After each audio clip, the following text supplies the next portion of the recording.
G'day mates, it's Australia Day, which means we celebrate everything great about this country by having some barbecues and raising a toast to our awesome PM Kevin Rudd, who looks forward to censoring our internet this year. Here's to you. Here's to you. But enough about that. What I love to do most on Australia Day is play some good old-fashioned Australian video games. Activate it. Way to go, Yukari-san! Yukari-chan defeated an enemy! Oh, we don't have any. Damn. Well, now that I think about it, I know one video game which isn't Australian made, but is based in Australia. So let's have a look at that instead. How can I get out of the city? Have you thought about defecation? Don't you mean defection? I refer of course to Beneath the Steel Sky, which is a post-apocalyptic adventure game set in Union City, which is supposed to be a dystopian Sydney. Oh, now the pieces are falling into place. The harbour bridge is made of what? Not only that, but censorship is the first step on the way to totalitarianism. Crikey, this might be real soon. So the background of this game is one of my favourite things to read about. Society under strict laws, people being watched everywhere by Big Brother, and the protagonist who is willing to stand up against the corruption and start a rebellion. For that matter, Beneath the Steel Sky drew much inspiration from other works, books such as 1984 and Brave New World, movies like Mad Max and possibly Blade Runner. We've seen the evolution of the genre in modern games like Mother 3, Bioshock, Half-Life 2, Metal Gear Solid 4, Mirror's Edge, Final Fantasy VI, Beyond Good and Evil, Fallout, Deus Ex. I mean, the list goes on forever. I think this title may have been the first step for its integration into games. Torch the mutant psychos with your flamethrower, and stop Dr. Mantis from butchering the orphans. But that's horrible. Yeah, I've played better. Why guard an empty cathedral? I'm not guarding it exactly. I'm just standing here. Preventing me from entering. Yes. The game starts in the Gap or the Outback, where we meet Robert Foster via comic strip, an orphan who has been raised by Aboriginals from a young age. He's abducted by a group of stormtroopers who take him back to Union City where he was born. After a subsequent helicopter crash, Robert flees into a nearby recycling plant, and control is handed over to the player. One of the first things I noticed in this game, true to the developer revolution, was that you could actually die. This kept me focused on the gravity of the situation. The story is at times serious, but is less dark with frequent interventions of comedy.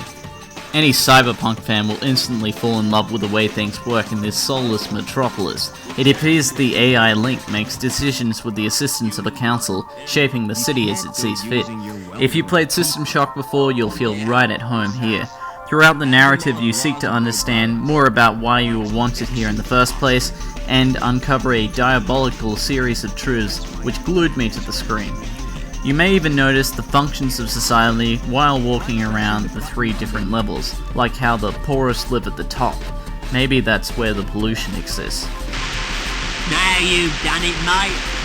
Jump from section to section showed off a lot of the artwork. The game was made in 1994. That's pretty impressive, I have to say, because it smoothed out all of the rough edges that I saw in Sam & Max Hit the Road and Day of the Tentacle.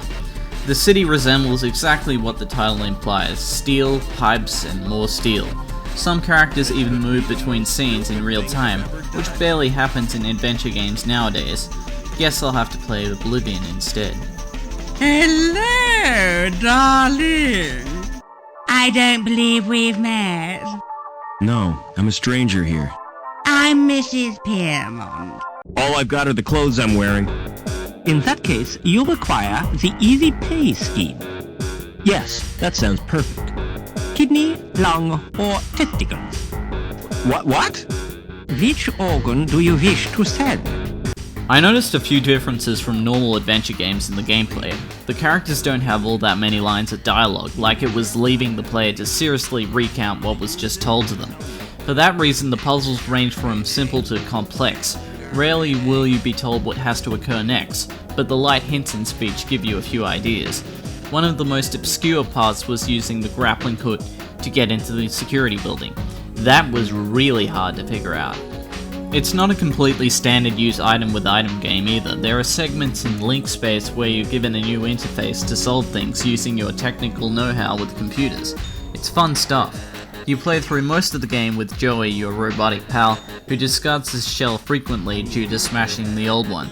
He takes on many unusual roles, and it's absurdly funny. Joey is the name for a kangaroo's young, and it's just one of the terms throughout the game which links back to Australian culture. I think they gave Hobart a rough time because of it.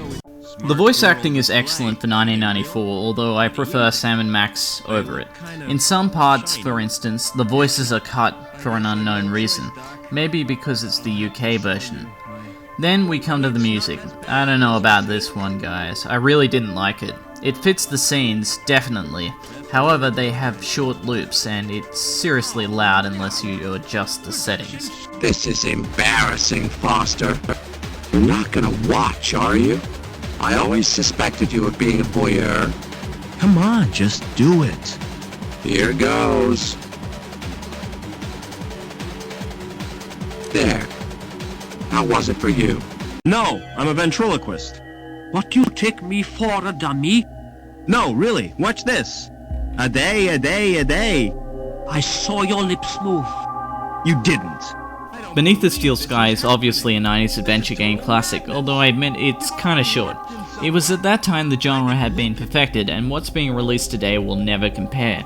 I mean, do any of these sound familiar? Monkey Island, The Last Express, Indiana Jones, Day at the Tentacle, Broken Sword, Sam and Max Hit the Road, Grim Fandango, Loom, Full Throttle, The Dig, and Myst.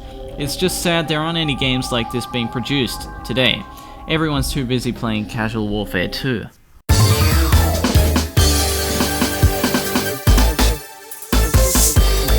Beneath the Steel Sky is freeware. Yep, that means you can grab it for free on GOG.com. Give it a try and tell me what you think. And remember, be vigilant.